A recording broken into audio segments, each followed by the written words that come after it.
Sa isang liblib na baryo, ang mga tao na nakatira dito ay pawang may sariling mundo, walang pakialaman at karamihan sa kanila ay ang makialam sa buhay ng iba. Pero may isang magsasaka na nakatira sa malayong kabukiran, siya si Lando, isang simpleng magsasaka na kilala sa kanyang kabaitan at kasipagan.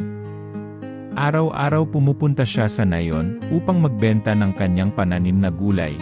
Kaya lang uwi siya ng walang dalang pera dahil inuutang lang ang tinda niyang gulay na halos hindi siya binabayaran.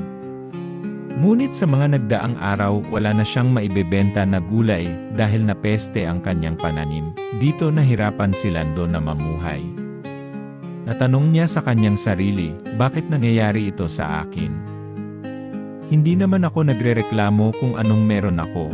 Isang gabi, habang nakatinala si Lando sa maliwanag na buwan, napansin niyang may kakaibang liwanag na kumikislap sa gitna ng kagubatan sa malayo.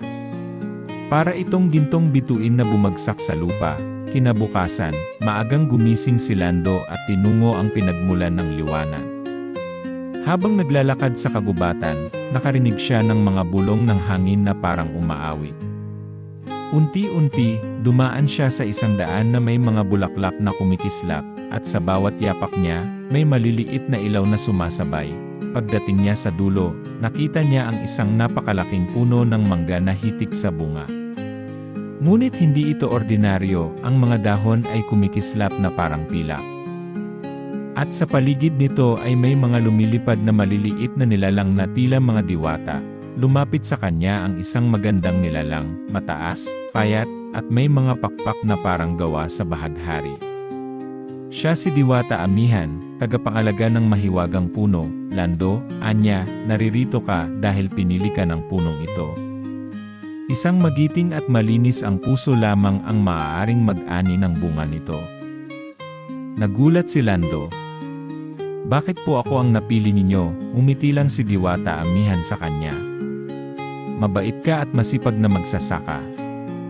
Nakita ko sa katauhan mo ang mapagbigay at matulungin sa kapwa, kaya dahil dyan bibigyan kita ng buto ng punong ito.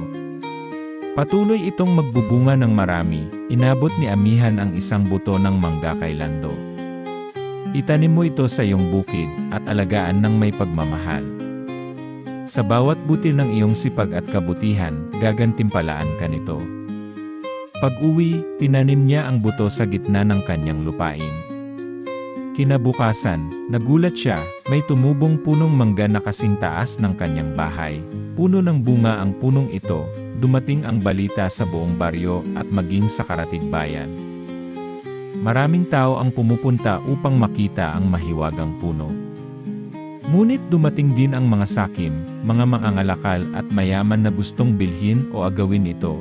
Isang gabi, may dumating na isang misteryosong lalaki na nakasuot ng itim na kapa.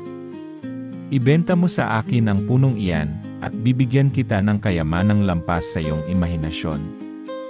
Ngunit matatag na tumanggi si Lando. Hindi ito para sa iisa lamang. Ito ay para sa lahat.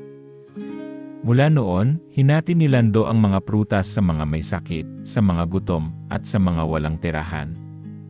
Unti-unting umunlad ang baryo, ang mga batang dati sakitin ay gumaling, ang mga magsasaka ay natuto mula sa kanyang kasipagan, at ang lugar ay naging masagana.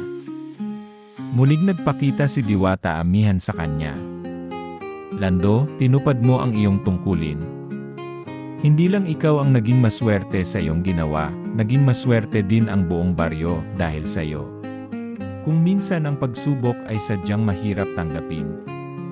Ngunit pagkatandaan natin, lahat ng problema ay may solusyon. Tulad ni Lando, nasira ang kanyang pananim, walang nagbabayad ng kanyang ibinebentang gulay.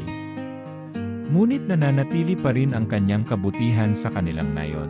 Ipinakita ni Lando na kahit mayroon siyang mahiwagang puno na nagbibigay ng yaman sa kanya, pinili niyang ibahagi ito sa lahat.